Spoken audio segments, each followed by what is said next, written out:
Hello everybody and welcome back to another video. Sorry I've been a bit quiet recently. I've been getting a new wheel and so I've been racing on controller. I do have another video coming out to show how bad I was on controller. That'll be very soon. But for this evening we are back with Road to Glory Tier 4. This is one of the most ridiculous leagues I am in, because it is so close up and down the field and there is a mega level of talent. And what a race we have in store. We have all sorts of issues. We have some fantastic racing, wheel to wheel action for you. You can see the championship. We're currently in third. Last week, like I said, we were on controller, so we only gained 1 point out of that, so we dropped a few points. But here we go into qualifying. It is a wet qualifying, but it's going to dry up at the end. We're out on intermediates. It's very slippery and greasy at the moment. 8 minutes left to go in the session. Let's see what we can manage on these inters. We are around Japan, short, very short circuit, only about 34 seconds for a lap. Tyre temperatures on the front are sky high around here. After one lap even, you're in about 110 degrees in the dry. But we've gone personal best sector 1, purple in the middle sector. We're currently lying 5th overall. Can we improve on it? It looks like we're going to have a massive improvement. It's going to be an 8/10 improvement, purple last sector, and we go quickest by just 1/10, which is very good indeed. But as we go towards the end of the session, it's dried out only just, so we've quickly gone out on softs and we're going to set a fastest lap. DRS is just enabled, but you can see it's still very slippery. We don't have the data for that, I'm afraid. Into turn 1, absolutely flat, then late on the brakes into the second turn there, using all the runoff on the exit. We are purple in sector 1. We're already over a second up, obviously due to being dry conditions now. It's dried out very quickly indeed. People are setting fastest laps left, right and centre, so we don't want to miss out on this opportunity. Round the corner, final turn, across the line. We are going to go purple with a 35.9, not bad at all. Normally I would then back off for a lap and go again because of the tyre temps, but I haven't got time, got 20 seconds left, so we're going to go for a second push lap. The tyres are going to be absolutely boiling at this point, but we're going to try it nonetheless. We have gone purple in sector 1, we're about a 10th up, so we might be able to improve yet again. Let's keep going as we go through the right hander. We get it hooked up nicely. Now 3/10 up. Purple in the middle sector once again. Round the final corner. We have a bit of traffic up ahead, but it's not going to get in our way. The checkered flag falls. We go across the line. We improve a load more again. Nearly 5/10. We are 35.491. And very lucky we did, because Harry only just sneaked in a time 400ths slower than us, but we were 8/10 clear of the rest of the field, so that was a very crucial second lap. But let's get to the race now. It is dry all race, 5 lights, and away we go. We get a little bit too much wheel spin to start, but then we bog down in the second phase, but it's a reasonable launch. But Harry is side by side and he sends it up the inside at turn 1, and we just don't have the grip to hold on round the outside. But we are away cleanly into second place as we go to a replay now. So yeah, recently I've got a new wheel. I've got rid of my old plastic G29. I got a nice shiny Fanatec, and I'm finding that race starts are a lot easier on the new wheel as well, but I'm still practicing with them, still not perfect, but I'm feeling like my pace is a lot more improved. Harry is ridiculously quick. In this situation he normally runs away with it, so let's see if we can try and stick with him. He is under a second. It's a very short track. It's all about tyre temperature and management round here. He runs wide on the grass on the exit, but we are still with him. But we have his teammate of Kieran, NUFC Irvine, right behind us, so we are currently in a Renault sandwich.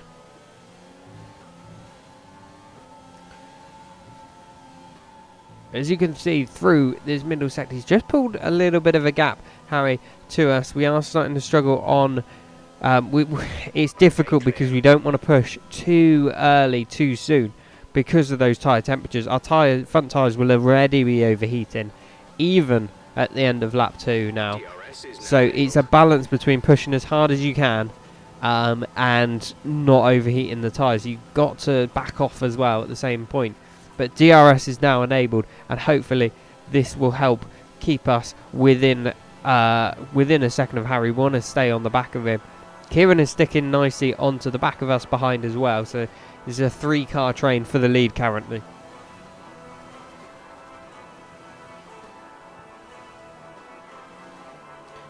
And we hug a much tighter line through the last corner. Harry runs a little bit wide. We do have DRS, but I think we're going to be a little bit too far back to make a move. But this is helping us crawl in right to the back of the Renault's gearbox. As you can see, we're right up behind him now. And now we have a battle on our hands. And we've started to drop Kieran behind as well because of that.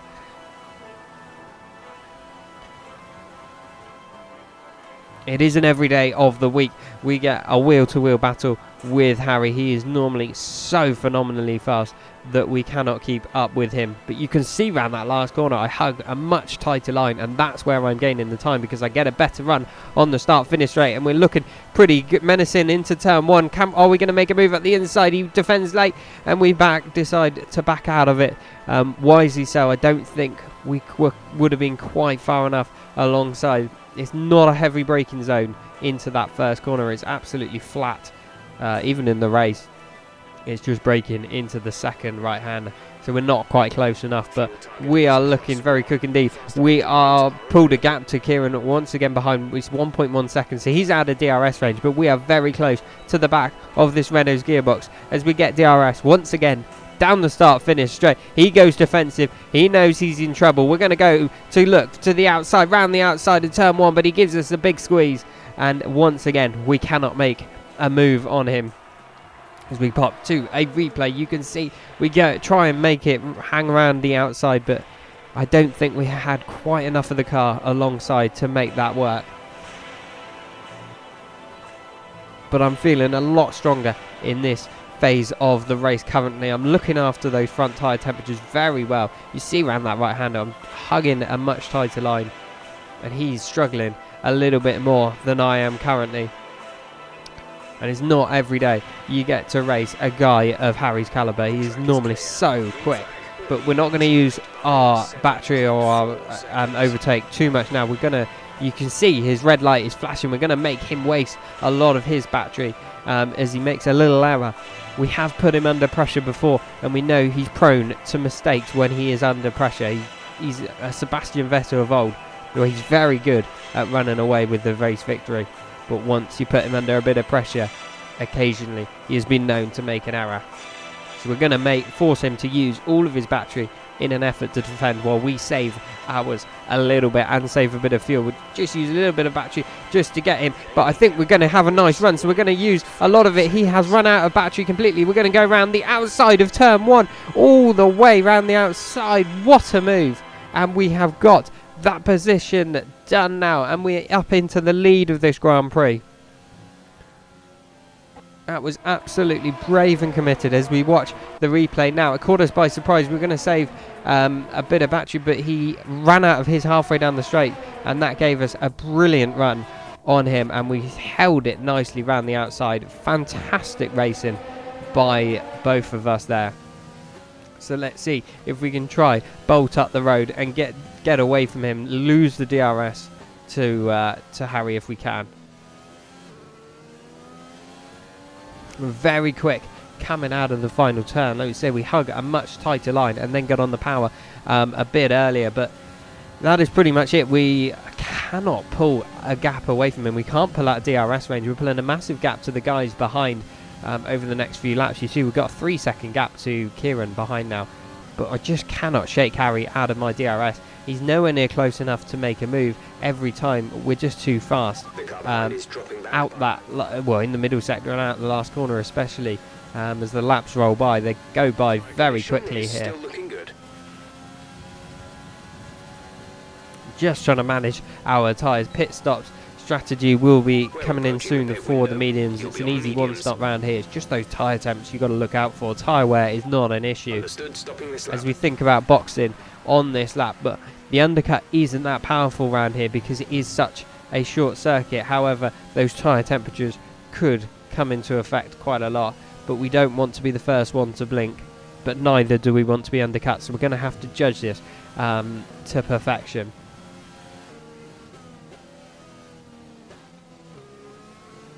Are we going to pit this lap? No, we're not. We decide not to. Pace still feels okay. Harry doesn't pit either behind us. On to lap 22. Still not pitting. Our pit window is now open. These softs will last quite a long time. We had a race on Wednesday where I was still on lap 29 and the softs still felt pretty good. It's just like I said, those tyre temperatures. But on lap 23, Harry is looking decidedly closer to the back of my gearbox. We've got a bit of lap traffic up ahead, but they will ghost when we get there. It's not an issue. Are we going to pit this lap? No, we decide to stay out, as does Harry as well. But we also have Chris now in third place, 4 seconds down the road of both of us, but he is on the medium, so he will be going on to the softs very soon. But DRS, you can see, is bringing Harry very close. He's having a little look up the inside, but he's too far back on this occasion. But he is a lot closer to me than he ever was.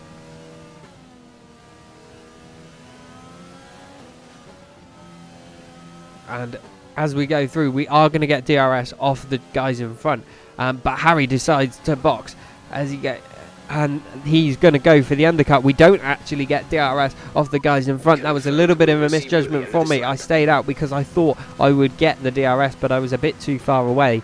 And Harry is now going for that undercut on the mediums. Let's see. We're going to have to push on this lap as hard as we can. We've got a bit of dust being kicked up by the lap traffic up ahead. A little bit distracting, but it's not too bad. But you can see the tyre temps are so much. As soon as we start pushing, we get so much understeer. But we're going to come into the pits now. We do not want to be... We cannot afford to stay out for an extra lap. We leave it as late as we can to break into the pits, locking up. But if you look around Sector 1, the Red Bull in the second turn spins and puts it in the wall. Could that bring out a safety car or even a VSC? Let's see as we come into the pit box. Onto the fresh mediums, and as we pull away, VSC is deployed, and that has let us off the hook. I'm not sure whether Harry would have got out in front of us or not, whether we would have held position, but now with that VSC, it's only the last half of the pit lane, but it will play dividends and it will allow us to keep the lead. It just cements that position. Like I said, it would have been interesting to see whether he would have got the undercut on us. But as we fast forward through the rest of this VSC now, we've maintained track position over the Renault, but now we have a bit of a battle on our hands. And safety car is going to be in now. VSC ending. As we go back racing once again, DRS once again enabled, but you can see the gap between me and Harry is 1.5 seconds.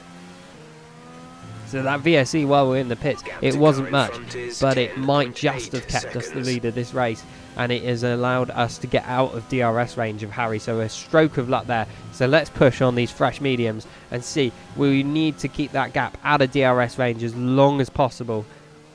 We know how quick Harry is, and we don't want him to catch back up in that window. Purple sector 2 and 3. Say again. On to our first flying lap now on the fresh tyres. Again, got traffic up ahead, but they will go, so we will just go straight through them. So that's not an issue.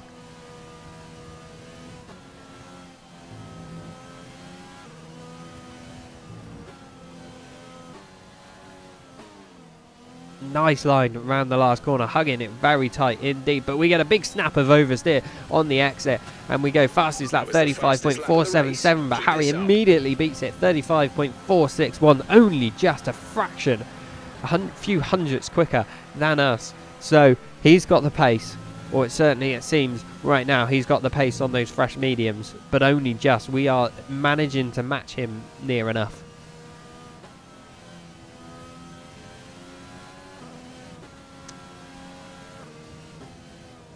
Our second flying lap, we got a personal best for sector 1 and 2. No snap of oversteer. A nice clean exit, and we go faster once again. 35.241. Can Harry match it? No, he can't, and the gap has gone out to 2.3 seconds now. And over the course of the next few laps, you watch the time delta in the top left. We just start pulling that gap more and more and more. We have the pace on Harry on these mediums. He is struggling. This pace is strong, but be aware you're... The gap is now 4 seconds, but he decides to go in the pits. He is struggling too much on those mediums. Lap 36, Kieran pits finally off his soft, and then on lap 30, the end of lap 36, then Chris ahead on his mediums is pitting onto softs, but we have Preston Mixer who's binned it at the last corner and in the wall.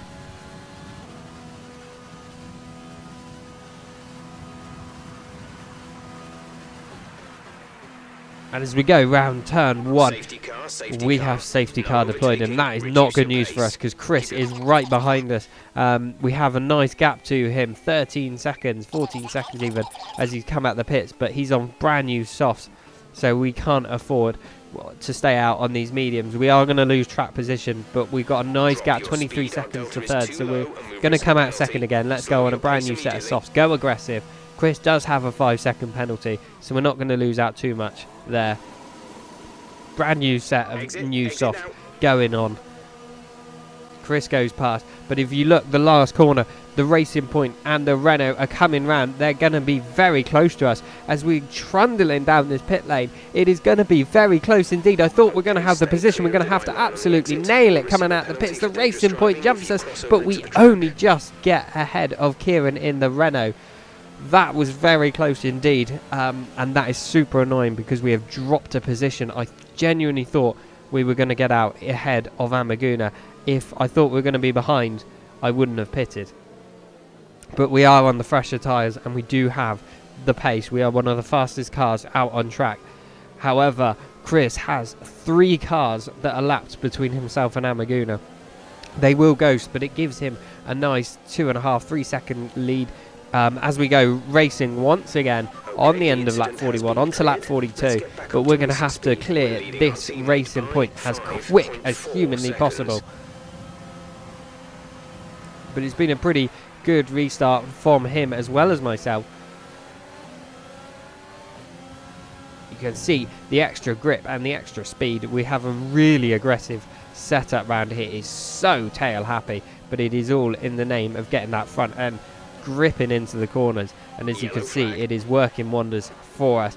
It's a little bit distracting from the lap traffic. We're going to get a nice run on Amaguna coming out the last corner. There is no DRS though. It is all down to battery power and slipstream, but he has very, very good straight line speed, and we just cannot make a move into the first corner. However, we have a little look at the inside because he gets a little wobble on, and then he runs wide, and we shoot up the inside and take that position. Very lucky, but we will take that. But we already have a 4.6 second gap to Chris up ahead. So we're now 4.7 as we are now in clear air, so we need to make up some ground. Once again, we've got 10 laps to go, but it's such a short lap round here. As we go on the start-finish straight, and hang on a minute. Was that the safety car?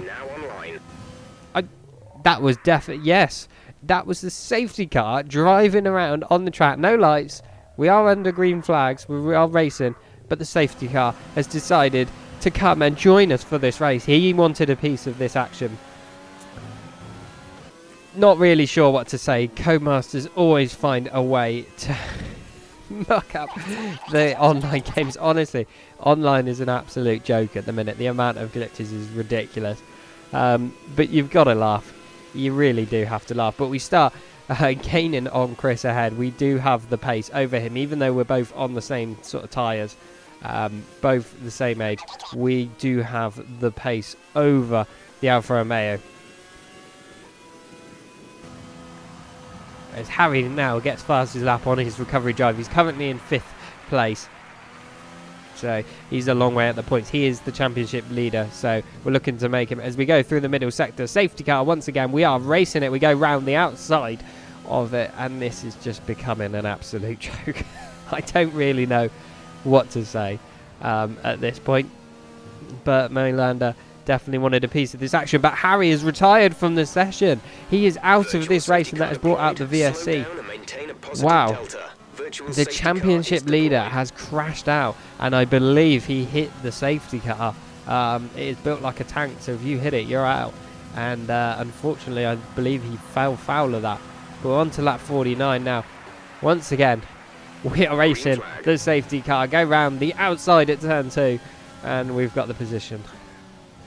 He's not very quick, to be fair. We have lapped him quite a few times now. Every lap or a couple of laps you come across him, it's just... yeah, you've got to sit back and laugh at it, to be honest. But you can see, we can see Chris in the ahead of us. That is the race leader currently. He does have 5 seconds worth of penalties, so we are going to win this race. But I want to get this position on track, and I know Chris is very quick around here, but we are gaining on him. The gap is now 1.3 seconds. We are very, very close, but we go deep in the second turn on that left hand, and we lose so much time. You see the gap's going straight out, 1.6 seconds. We've lost a lot of time there. Only 3 laps remaining now.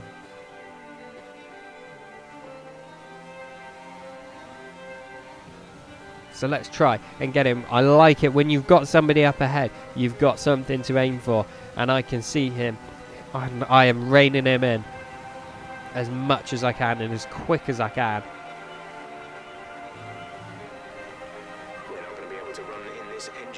Through the middle sector. This is where we are super quick. Our really aggressive setup is helping us so well. As we go through into the final corner and we send it up the inside of the safety car. Beautiful move. That has to be move of the day. It's not every day you get to send it up the inside of the safety car, but today is just one of those days, I think. As we are now on the penultimate lap, but it is such a short lap, but we are within 1 second of the Alfa Romeo. We are getting very, very close indeed. We're going to have DRS the next time around. Can we get close enough to make a move?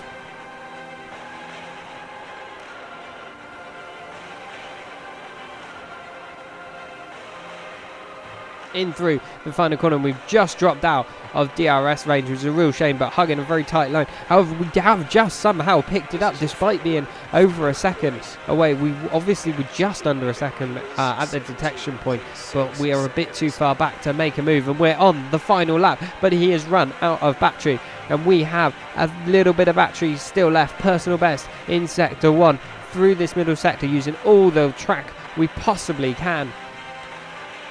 Pushing as hard as we can, but the dirty air is terrible, and we run wide and make a little bit of an error. That drops us back once again to around a second, but down in through the last corner and up to the line. We are going to take first place. We're going to take the victory. What a race. Thanks to penalties, we win. But it was second on track, as the safety car is still going around and leading us back in, it seems. But we've taken the victory after all of that. Driver of the day, Amaguna, and rightly so. He made a brilliant comeback through the field. I believe he spun earlier on, but he had some phenomenal pace round there. As we celebrate our victory in style, that was a truly terrible dance. But there we have it. What a race we had there today. Unfortunately, I believe Chris dropped down to 5th, which is a bit of a shame, thanks to his penalties, because he had some phenomenal pace around this track today. But there we have it. There's your race results. We win by 3.5 seconds. We take maximum points, bar the fastest lap. Constructors, we have jumped up to 2nd. And in the championship for the drivers, we've jumped up to 1st, which is brilliant. But thank you very much for watching. Until next time, everybody, goodbye.